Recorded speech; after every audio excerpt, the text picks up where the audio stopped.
ವಿಧಾನ ಪರಿಷತ್ನಲ್ಲಿ ಇನ್ನೊಂದು ಅಭ್ಯರ್ಥಿಯ ಗೆಲುವಿಗಾಗಿ ಕುಮಾರಸ್ವಾಮಿ ವರ್ಸಸ್ ಡಿಕೆ ಶಿವಕುಮಾರ್ ಅನ್ನುವಂತಹ ಫೈಟ್ ಈಗ ನಡೀತಾ ಇದೆ.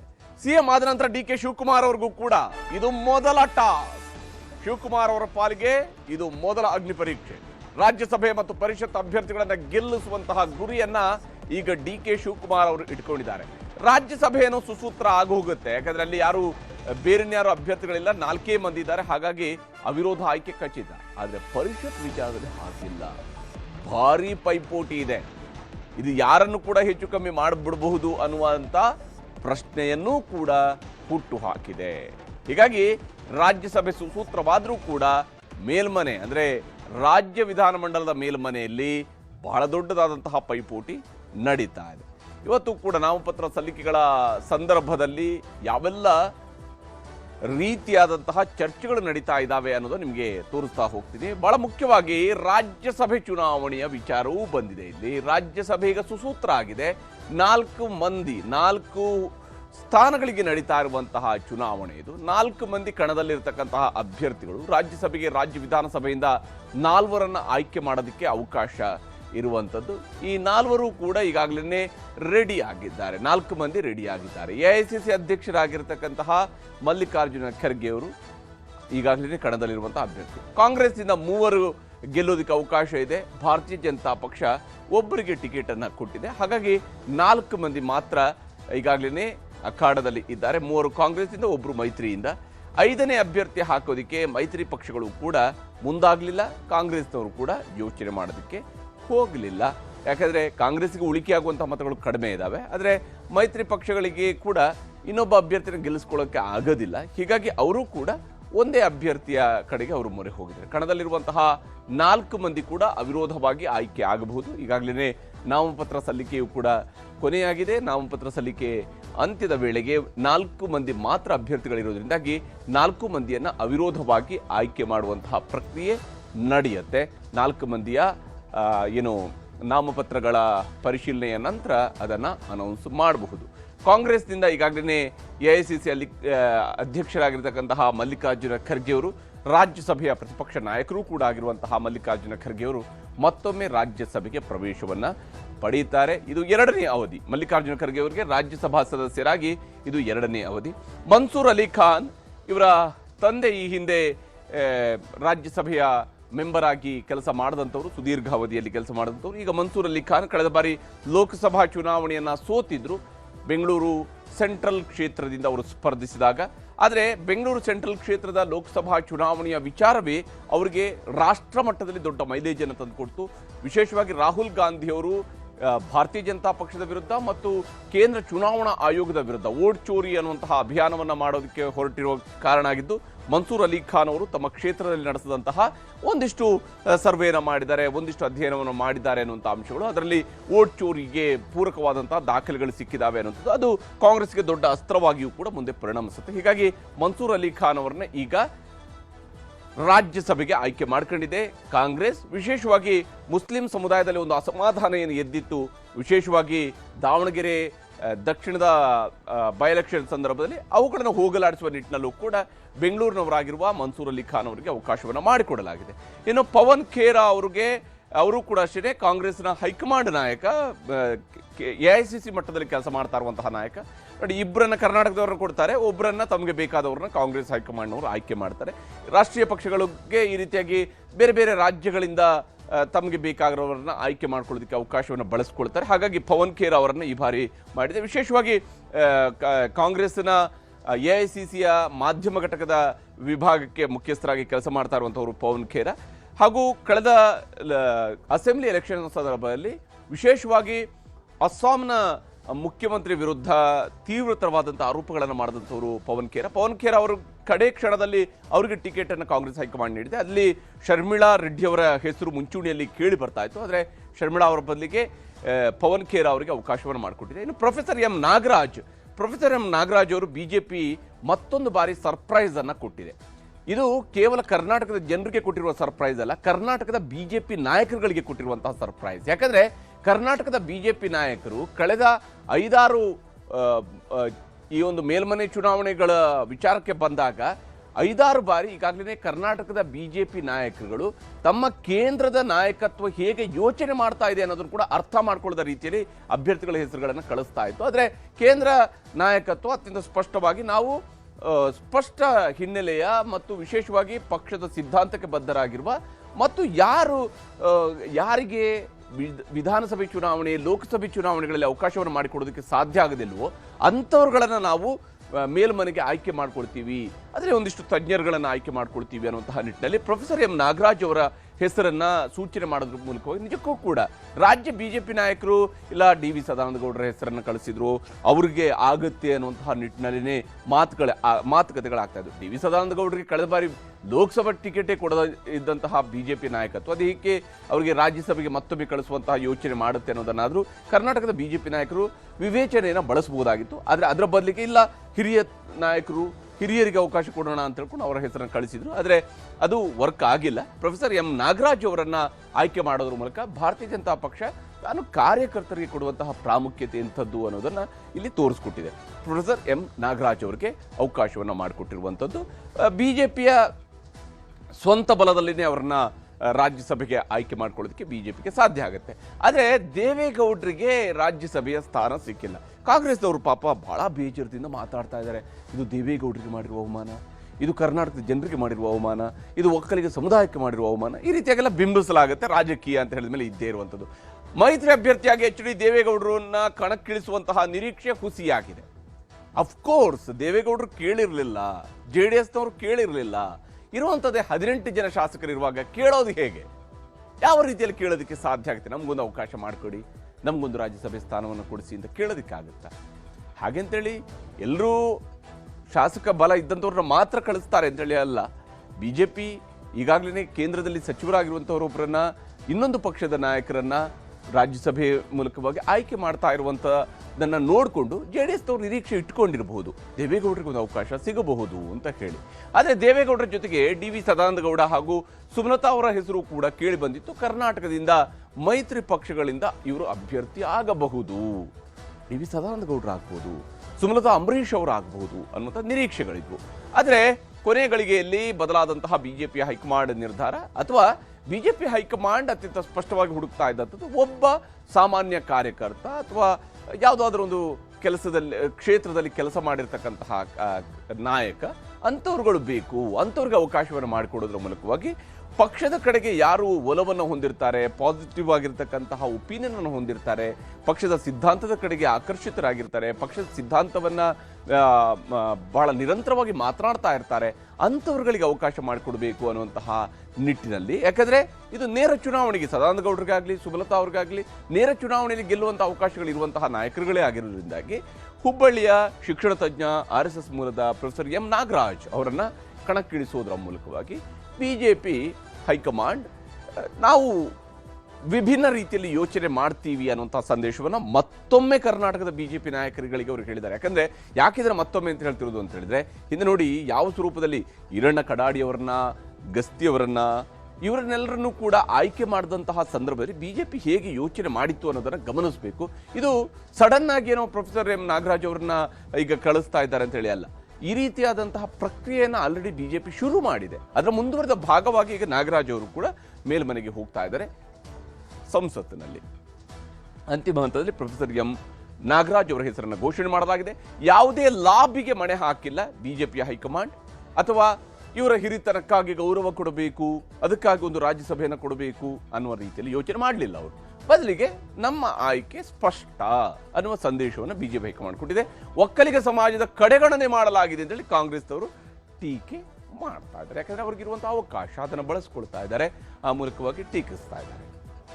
ವಿಚಾರದಲ್ಲಿ ಯಾರ್ಯಾರು ಏನು ಹೇಳ್ತಿದ್ದಾರೆ ಅಂತ ಭಾರತೀಯ ಜನತಾ ಪಾರ್ಟಿ ಮತ್ತು NDA ಸರ್ಕಾರ, NDA ಪಕ್ಷ ಇವತ್ತು ಯಾವ ರೀತಿಯಲ್ಲಿ ದೇವೇಗೌಡರಿಗೆ, ಸನ್ಮಾನ್ಯ ದೇವೇಗೌಡರಿಗೆ ಅವರ ರಾಜ್ಯಸಭಾ ಸ್ಥಾನವನ್ನು ನಿರಾಕರಿಸಿದ್ದಾರೆ, ಇದು ದೇವೇಗೌಡರಿಗೆ ಆಗಿರ್ತಕ್ಕಂಥ ಅಪಮಾನ ಅಲ್ಲ, ಇದು JDSಗೆ ಆಗಿರ್ತಕ್ಕಂಥ ಅವಮಾನ ಅಲ್ಲ. ಭಾರತೀಯ ಜನತಾ ಪಾರ್ಟಿ ಮತ್ತು NDAದವರು ಇಡೀ ಕರ್ನಾಟಕ ರಾಜ್ಯದ ಜನತೆಗೆ ಅಪಮಾನವನ್ನು ಮಾಡಿದ್ದಾರೆ. ದೇವೇಗೌಡರು ಅಪೇಕ್ಷೆ ಪಟ್ಟಿದ್ದಾರೆ, ನಮ್ಮ ಪಾರ್ಟಿ ಏನಾರು ಅಪೇಕ್ಷೆ ಪಟ್ಟು ನೋಡಿ, ಪಾರ್ಲಿಮೆಂಟ್ ರಾಜ್ಯಸಭೆಗೆ ಹೋಗಿ ಎಷ್ಟು ನಂಬರ್ ಬೇಕು ಅನ್ನೋದು ನಮ್ಗೆ ಗೊತ್ತಿಲ್ವಾ? You are just 18 number in the Karnataka assembly. 18 number ಇಟ್ಕೊಂಡು ನಾವು ಪಾರ್ಲಿಮೆಂಟಿಗೆ ನಿಲ್ಬೇಕು ಅಂತ ಯಾರ ಹತ್ರ ಕೇಳಕ್ ಹೋಗಿದ್ದೀವಿ? ಕೇಳಕ್ ಹೋಗಿಲ್ಲ. ದೇವೇಗೌಡರು ರಾಜ್ಯಸಭಾ ಮೆಂಬರ್ ಇದ್ದಾರೆ, ಅವರು ಸಿಟ್ಟಿಂಗ್ ಮೆಂಬರ್ ಇದ್ರು, ಅವ್ರು ಕಂಟಿನ್ಯೂ ಆಗ್ತಾರೆ ಅನ್ನೋದು ಜನಾಭಿಪ್ರಾಯ ಇತ್ತು, ಅಪೇಕ್ಷೆ. ಯಾಕಂದ್ರೆ NDA ಪಾರ್ಟಿ ಇದ್ದಾರೆ, ಹೆಂಗೂ ದೇವೇಗೌಡರೇ ಕಂಟಿನ್ಯೂ ಆಗ್ತಾರೆ ಅನ್ನೋದು. ಪಾಪ ಇವರು ತ್ಯಾಗಮಯಿಯಾಗಿ ಕುಮಾರಸ್ವಾಮಿ ಅವರಿಗೆ ಸೀಟ್ ಬಿಟ್ಕೊಟ್ರು. ಅವಾಗ ನಿಂತಿದ್ರೆ ಸುಮಲತಾ ಅವರು ಕಾಂಗ್ರೆಸ್ಸಿಂದ ನಿಲ್ತಿದ್ರು, ತಿರ್ಗಾ ಇಂಡಿಪೆಂಡೆಂಟಿಂದ ನಿಲ್ತಾ ಇದ್ರ, ಇಲ್ಲ BJP ಅವರೇ ಅವ್ರಿಗೆ ಟಿಕೆಟ್ ಕೊಡ್ತಿರೋ, ಅದು ಬೇರೆ ಪ್ರಶ್ನೆ. ಪಾಪ ಕುಮಾರಸ್ವಾಮಿ ಅವ್ರು ಬರ್ತಾರೆ ಅಂತೇಳಿ ಅವರು BJPಗೆ ಸೇರಿದ್ರಿಂದ ತ್ಯಾಗ ಮಾಡಿದಂತೂ ಸತ್ಯ.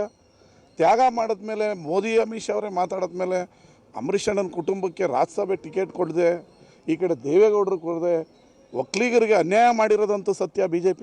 ಸುಮಲತಾ ಅವ್ರ ಬಗ್ಗೆ ನಾವು ಕೂಡ ಅವರ ಹೆಸರು ಪ್ರಸ್ತಾಪ ಆಗಿತ್ತು. ಪಕ್ಷದ ವರಿಷ್ಠರು ಇವತ್ತಿನ ರಾಜಕೀಯ ಪರಿಸ್ಥಿತಿನ ಅರ್ಥ ಮಾಡಿಕೊಂಡು ಯಾರಿಗೆ ಅವಕಾಶ ಮಾಡಿಕೊಡ್ಬೇಕು ಅದನ್ನು ಪಕ್ಷದ ವರಿಷ್ಠರು ತೀರ್ಮಾನ ಮಾಡಿದ್ದಾರೆ. ಈಗ ಕುಮಾರಸ್ವಾಮಿ ನಿಂತ ಸಂದರ್ಭ ಅವರು ಅದನ್ನು ಬಿಡ್ಕೊಟ್ಟಿದ್ದಾರೆ, ಅದ್ರ ಬಗ್ಗೆ ಪ್ರಶ್ನೆ ಇಲ್ಲ. ಅದು ಇಲ್ಲಿಗೆ ಎಲ್ಲವೂ ಕೂಡ ಮುಗಿದೋಗಿಲ್ಲ. ಖಂಡಿತ ಪಕ್ಷದ ಹಿರಿಯರು ವರಿಷ್ಠರು ಇದ್ರ ಬಗ್ಗೆ ಚಿಂತನೆಯನ್ನು ಮಾಡಿದ್ದಾರೆ. ಅವ್ರಿಗೆ ಒಂದು ಸೂಕ್ತ ಸ್ಥಾನಮಾನವನ್ನ ಬರುವಂತ ದಿನಗಳಲ್ಲಿ ಕೊಡ್ತಾರೆ ಅನ್ನೋ ಸಂಪೂರ್ಣ ವಿಶ್ವಾಸ ನಮಗೆಲ್ಲರೂ ಕೂಡ ಇದೆ. ಹೀಗೆ ಎಲ್ಲರೂ ಕೂಡ ಅವರವ್ರದ್ದಾದಂತಹ ರಾಜಕೀಯದ ಲೆಕ್ಕಾಚಾರಗಳೊಂದಿಗೆ ಮಾತನಾಡ್ತಾ ಇದ್ದಾರೆ. ಇಲ್ಲಿ ಇದರ ನಡುವೆ ವಿಧಾನ ಪರಿಷತ್ಗೆ ನಡೀತಾ ಇರುವಂತಹ ಫೈಟ್ ಅನ್ನು ಗಮನಿಸಿ ನೋಡಿ. ಕಾಂಗ್ರೆಸ್ನಿಂದ ಅಭ್ಯರ್ಥಿಗಳಾಗಿ ಮೊದಲ 4 ಮಂದಿ, ಇದು 4 ಜನ ನೇರವಾಗಿ ಆಯ್ಕೆ ಆಗಬೇಕಾಗಿರ್ತಕ್ಕಂಥ ಅಭ್ಯರ್ಥಿಗಳು ಅಂತೇಳಿ ಆರಿಸ್ಕೊಂಡಿರುವಂಥದ್ದು. BK ಹರಿಪ್ರಸಾದ್ ಅವರು, KPCC ಅಧ್ಯಕ್ಷರು, ತಿಪ್ಪಣ್ಣಪ್ಪ ಕಂಕನೂರು ಅವರು, PV ಮೋಹನ್, ಶಿವಣ್ಣ ಮಳವಳ್ಳಿ. ಈ 4 ಜನರನ್ನ ಮೊದಲ ಪಟ್ಟಿಯಲ್ಲಿ ಅನೌನ್ಸ್ ಮಾಡಿದ ನಂತರ ಈಗ ವಿನಯ್ ಕಾರ್ತಿಕ್ ಅವರಿಗೂ ಕೂಡ ಕಾಂಗ್ರೆಸ್ನವರು ಟಿಕೆಟ್ ಅನ್ನ ಘೋಷಣೆ ಮಾಡಿದ್ದಾರೆ. ವಿನಯ್ ಕಾರ್ತಿಕ್ ಅವರೀಗ 5ನೇ ಅಭ್ಯರ್ಥಿಯಾಗಿ ಅಖಾಡದಲ್ಲಿದ್ದಾರೆ. ಅಂದ್ರೆ ಕಾಂಗ್ರೆಸ್ನವರ ಲೆಕ್ಕಾಚಾರದ ಪ್ರಕಾರ ಈ 4 ಜನ ನೇರವಾಗಿ ಗೆದ್ದು ಬರಲೇಬೇಕು, ವಿನಯ್ ಕಾರ್ತಿಕ್ ಅವ್ರನ್ನು ಕೂಡ ಗೆಲ್ಲಿಸ್ಕೊಂಡು ಬರಬೇಕು ಅನ್ನೋಂಥ ಲೆಕ್ಕಾಚಾರದೊಂದಿಗೆ ಅವ್ರನ್ನ ಕಣಕ್ಕೆ ಇಳಿಸಿದ್ದಾರೆ. ಆದರೆ ಇಲ್ಲಿ ಪರಿಷತ್ನಲ್ಲಿರುವಂತಹ ಲೆಕ್ಕಾಚಾರಗಳನ್ನು ನೋಡ್ತಾ ಹೋದಾಗ ಲಿಂಗರಾಜ್ ಪಾಟೀಲ್ ಮತ್ತು ರಘು ಕೌಟಿಲ್ಯ ಅವರಿಗೆ ಈಗಾಗಲೇ ಭಾರತೀಯ ಜನತಾ ಪಕ್ಷ ತನ್ನ ಅಭ್ಯರ್ಥಿಗಳು ಅಂತ ಹೇಳಿ ಅಧಿಕೃತ ಅಭ್ಯರ್ಥಿಗಳನ್ನ ಕಣಕ್ಕಿಳಿಸಿದೆ. ಇಷ್ಟೆಲ್ಲ ಆದ್ಮೇಲೆ ಇನ್ನೂ ಒಬ್ಬರನ್ನ ಆಯ್ಕೆ ಮಾಡ್ಕೊಳ್ಳೋದಿಕ್ಕೆ ಅವಕಾಶ ಇದೆ. ಆ 3ನೇ ಅಭ್ಯರ್ಥಿಯ ವಿಚಾರ ಇದೆಯಲ್ಲ, ಯಾಕಂದ್ರೆ ಈ ಒಟ್ಟು 8 ಸ್ಥಾನಗಳಿಗೆ ಇಲ್ಲಿ ನಡೆಯುತ್ತೆ. ಅವ್ರು ಯಾರು ಅನ್ನುವಂಥದ್ದು, 7ನೇ ಸ್ಥಾನಕ್ಕೆ ಯಾರು ಅನ್ನುವಂಥ ವಿಚಾರ ಬರುತ್ತೆ. 6 ಜನರದ್ದು ಕ್ಲಿಯರ್ ಆಗುತ್ತೆ, ನೇರವಾದಂತಹ ಓಟ್ಗಳು ಮಾತನಾಡಿದ್ರೆ 6 ಜನರದ್ದು ಕ್ಲಿಯರ್ ಆಗುತ್ತೆ. ಆದರೆ ಇನ್ನೊಂದು ಸ್ಥಾನ, ಅದಕ್ಕೆ ಎಲೆಕ್ಷನ್ ನಡೆಯುತ್ತೆ. ಈಗ ವಿಧಾನಸಭೆಯ ಸಂಖ್ಯಾಬಲ ಇರುವಂಥದ್ದು 224 - 2 ಅಂದರೆ 222 ಮಂದಿ ಜನ ವೋಟ್ ಹಾಕೋದಕ್ಕಿರುವಂತಹ ಶಾಸಕರುಗಳು ಇದ್ದಾರೆ. ಅದರಲ್ಲಿ D ಸುಧಾಕರ್ ಅವರು ನಿಧನರಾಗಿದ್ದಾರೆ, ವಿನಯ್ ಕುಲಕರ್ಣಿ ಅವರು ಅನರ್ಹರಾಗಿದ್ದಾರೆ. ಹೀಗಾಗಿ 2 ಮೈನಸ್ ಆಗಿದೆ, 222 ಸ್ಥಾನಗಳು ಸದ್ಯಕ್ಕೆ ವಿಧಾನಸಭೆಯಲ್ಲಿ ಇರುವಂಥದ್ದು. ಇಲ್ಲಿ ಗೌರಿಬಿದನೂರಿನ ಪುಟ್ಟಸ್ವಾಮಿ ಗೌಡರು, ಹರಪನಹಳ್ಳಿಯ ಲತಾ ಮಲ್ಲಿಕಾರ್ಜುನ ಅವರು, ಹಾಗೆ ಮೇಲ್ಕೋಟೆಯ ದರ್ಶನ್ ಪುಟ್ಟಣ್ಣಯ್ಯ, ಈ 3 ಕಾಂಗ್ರೆಸ್ನ ಬೆಂಬಲಕ್ಕೆ ಇದ್ದಾರೆ. ಕಾಂಗ್ರೆಸ್ನಲ್ಲಿ ಈಗ 137 ಇರ್ತಕ್ಕಂಥದ್ದು -2 ಆಗಿದೆ, +3 ಅಂದರೆ 138 ಸೀಟುಗಳು ಅವರ ಜೊತೆಗೆ ಇದೆ ಕಾಂಗ್ರೆಸ್ಗೆ. ಇಲ್ಲಿ ಕಾಂಗ್ರೆಸ್ನ ಬಲ ಈ ರೀತಿಯಾಗಿ 135 + 3 ಇದ್ರೆ, ಪರಿಷತ್ನ ಲೆಕ್ಕಾಚಾರದಲ್ಲಿ ಭಾರತೀಯ ಜನತಾ ಪಕ್ಷದ ಕೈಯಲ್ಲಿ ಸದ್ಯಕ್ಕೆ 62 + 1 ಸೀಟು ಭಾರತೀಯ ಜನತಾ ಪಕ್ಷದವರ ಜೊತೆಗೆ ಇರುವಂಥದ್ದು. ಕಳೆದ ಬಾರಿ ಗೆದ್ದಿದ್ದಂತಹ, ಅಂದರೆ ವಿಧಾನಸಭೆ ಚುನಾವಣೆಯಲ್ಲಿ ಗೆದ್ದಂಥವರ ಪೈಕಿ ಒಬ್ಬರು MP ಆದ ನಂತರ ಆ ಕ್ಷೇತ್ರವನ್ನು ಸೋತಿದ್ದಾರೆ. ಅಲ್ಲಿಗೆ ಅದೊಂದು ಮೈನಸ್ ಆಗಿದೆ. 60 ಇಲ್ಲಿ +1 ಇರುವಂಥದ್ದು ಗಂಗಾವತಿ ಜನಾರ್ದನ್ ರೆಡ್ಡಿ ಅವರು. ಆದರೆ JDSನಲ್ಲಿ 18 ಜನ ಶಾಸಕರಿದ್ದಾರೆ. BJPಯಿಂದ ಉಚ್ಚಾಟಿತರಾಗಿರುವಂಥವ್ರು 3 ಜನ ಇದ್ದಾರೆ.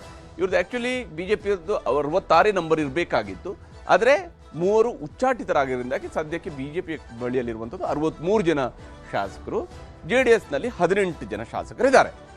ಈಗ ಒಂದು ಸೀಟನ್ನು ಗೆಲ್ಲೋದಕ್ಕೆ 28 ವೋಟ್ಗಳ ಅವಶ್ಯಕತೆ ಬರುತ್ತೆ. +1 ಅಂದರೆ ಏನಾದರೂ ಹೆಚ್ಚು ಕಮ್ಮಿ ಆಗಿ ಅಲ್ಲಿ ಮಾರ್ಕ್ ಹಾಕುವಾಗ ಸರಿಯಾಗಿ ಹಾಕದೇ ಹೋದರೆ ಅನ್ನೋ ಕಾರಣ 29 ವೋಟ್ಗಳನ್ನು ಹಾಕಿಸ್ಕೊಳ್ತಾರೆ ಸಾಮಾನ್ಯವಾಗಿ ಒಂದು ವಿಧಾನ ಪರಿಷತ್ನ ಚುನಾವಣೆ ನಡೆದಂತಹ ಸಂದರ್ಭದಲ್ಲಿ. ಈ ಬಾರಿ ಏನಾಗುತ್ತೆ ಅನ್ನುವಂಥ ವಿಚಾರಗಳನ್ನು ನಾವಿಲ್ಲಿ ನೋಡಬೇಕು. ವಿಶೇಷವಾಗಿ ಪ್ರತಿ ಅಭ್ಯರ್ಥಿ ಗೆಲ್ಲೋದಕ್ಕೆ ಮೊದಲ ಪ್ರಾಶಸ್ತ್ಯದ 28 ಮತಗಳು ಇಲ್ಲಿ ಬೇಕಾಗುತ್ತೆ. 7 ಜನ ಅಭ್ಯರ್ಥಿಗಳು ಗೆಲ್ಲೋದಕ್ಕೆ.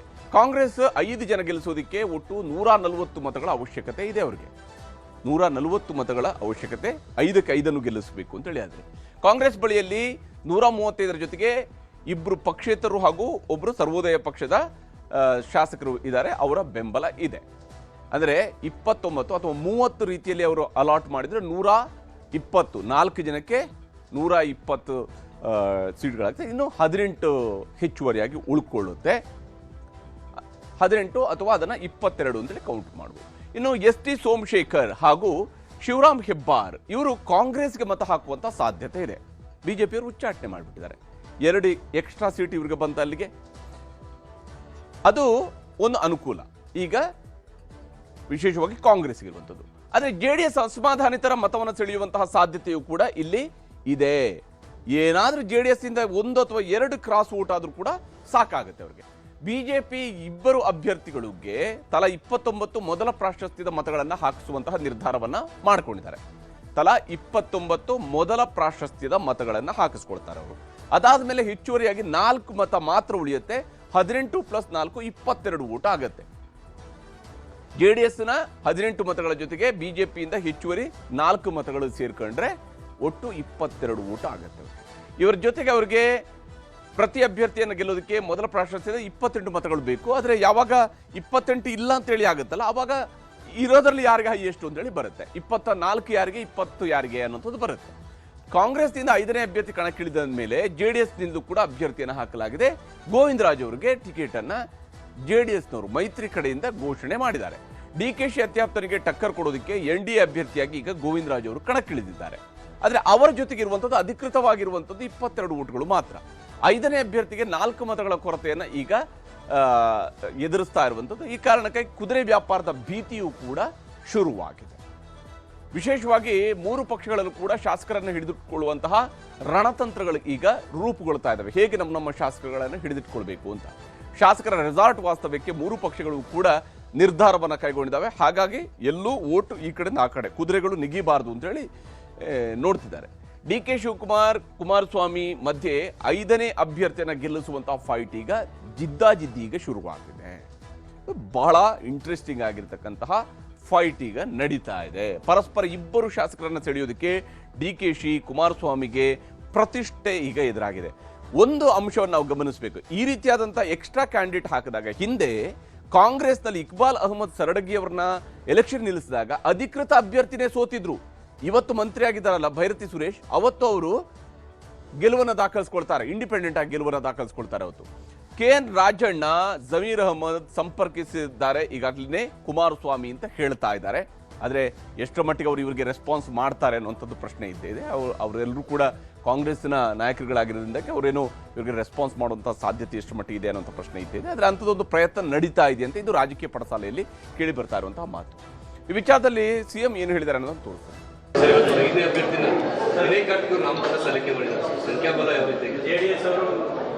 ರಾಜಕಾರಣದಲ್ಲಿ ಯಾರಾದರೂ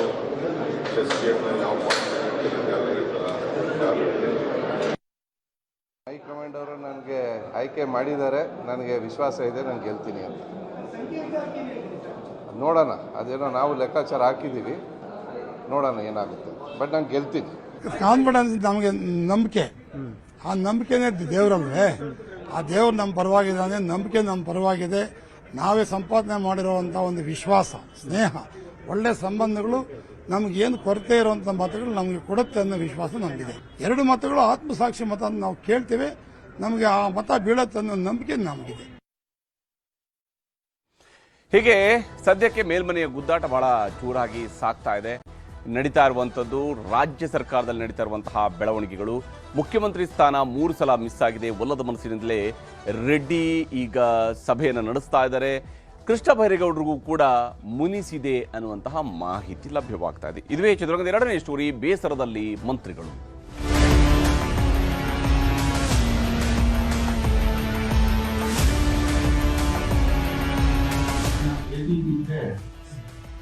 ಸಿದ್ದರಾಮಯ್ಯವರು ಮುಖ್ಯಮಂತ್ರಿ ಆಗ್ತಿದ್ರು. 2018ರಲ್ಲಿ ಕೂಡ ನಮ್ಮ ಪಕ್ಷ 15 ಸೀಟ್ ಅವತ್ತು ನನ್ನನ್ನು ಮಾಡ್ಬೋದು. ಈ ಬಾರಿ ಪ್ರಯತ್ನ ಮಾಡಿದೆ. ಈ ಬಾರಿನೂ ವಿಶ್ವಾಸ ಇತ್ತು.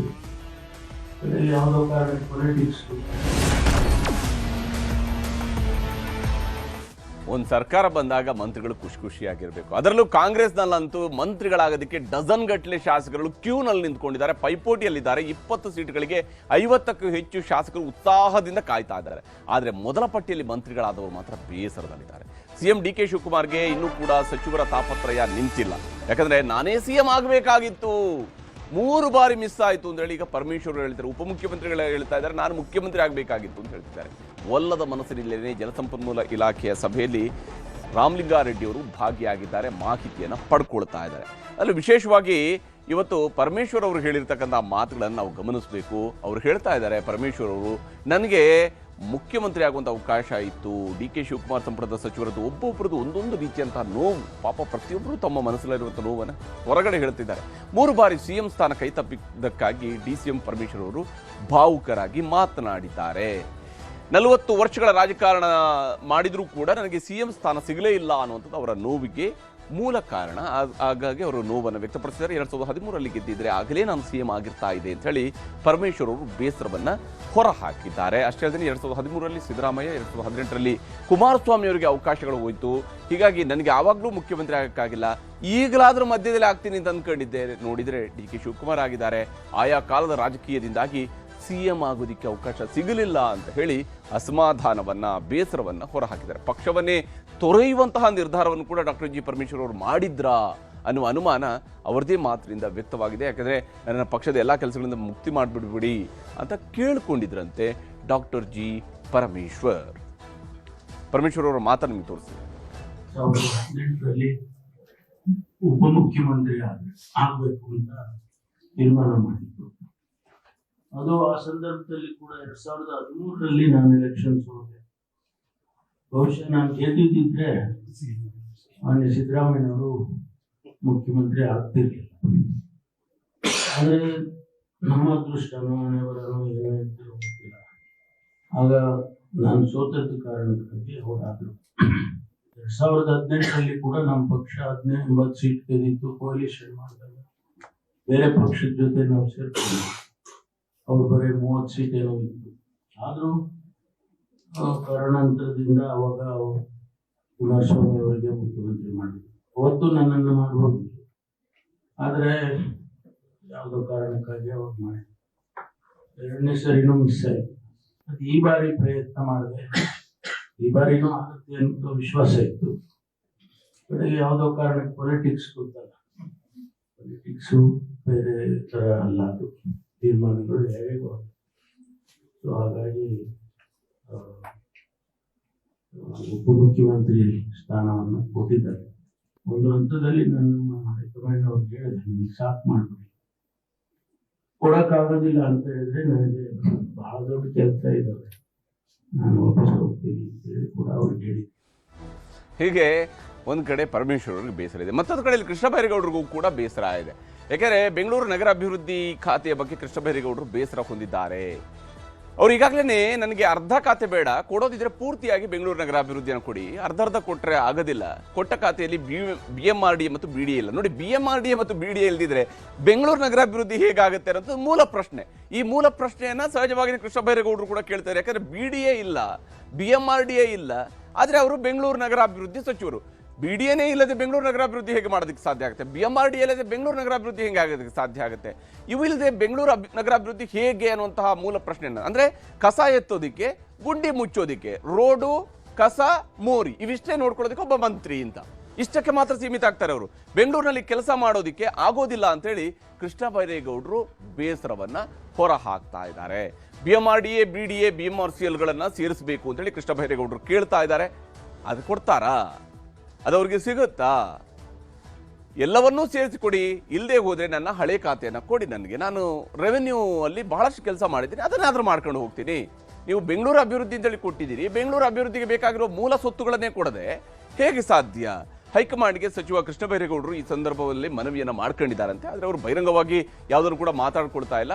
ಗೊಂದಲ ಬಗೆಹರಿಸಿಕೊಳ್ಳುವವರೆಗೂ ಕೂಡ ಅಧಿಕಾರವನ್ನು ವಹಿಸ್ಕೊಳ್ಳೋದಿಲ್ಲ ಅಂತ ಹೇಳಿ ಅವರು ಪಟ್ಟು ಹಿಡಿದಿದ್ದಾರೆ. ಸದ್ಯಕ್ಕಂತ ಅವರು ಅಧಿಕಾರ ವಹಿಸ್ಕೊಂಡಿಲ್ಲ. ನೋಡಿ, ಬೆಂಗಳೂರು ನಗರಾಭಿವೃದ್ಧಿ ಓಡ್ಕೊಂಡು ಬಂದು ಮೊದಲಿಗೆ ಸಭೆ ನಡೆಸಬೇಕಾಗಿತ್ತು, ಆದರೆ ಅವರೇ ಸಭೆ ನಡೆಸ್ತಾ ಇಲ್ಲ. ಕೃಷ್ಣ ಬೈರೇಗೌಡರ ಮಾತನ್ನು ಕೂಡ ನಿಮಗೆ ತೋರಿಸ್ತೀನಿ. ಇಲ್ಲಪ್ಪ, ನಿಜವಾಗಿ ನಾ ಕಾಮೆಂಟ್ ಮಾಡಿ ಪ್ಲೀಸ್. ನಿಮ್ ಬಗ್ಗೆ ಮಾತಾಡಿದ್ ನೀವು ನೋಡಿ ಕರೆಕ್ಟ್ ಆಗಿ. ನಾನು ಆತರ ಏನು ಮಾತಾಡಿಲ್ಲ. ಅಸಮಾಧಾನ ಇಲ್ವಾ ಸರ್? ಯಾವ ಅಸಮಾಧಾನ ಇಲ್ಲ? ಅವ್ರು ಏನೋ ಟ್ವಿಸ್ಟ್ ಕೊಟ್ರೆ ನಾನು ಏನ್ ಮಾಡಕ್ಕಾಗಲ್ಲ. ಅಲ್ಲ ಸರ್, ನಿಮ್ಗೆ ಯಾವ ಅಸಮಾಧಾನ ಇಲ್ವಾ ಸರ್? ಅದಕ್ಕೆ ಮಾತೇ ಕಡಿಮೆ. ಇದು ಕೃಷ್ಣ ಬೈರೇಗೌಡರು ಹೀಗೆ ನಯವಾಗಿ ಜಾರ್ಕೊಂಡಿದ್ದಾರೆ. ಆದರೆ ಅಸಮಾಧಾನ ಇರುವಂತಂತೂ ನಿಜ. ಆದರೆ ಅದನ್ನು ಬಹಿರಂಗವಾಗಿ ಹೇಳ್ಕೊಳ್ತಾ ಇಲ್ಲ ಅಷ್ಟೇ.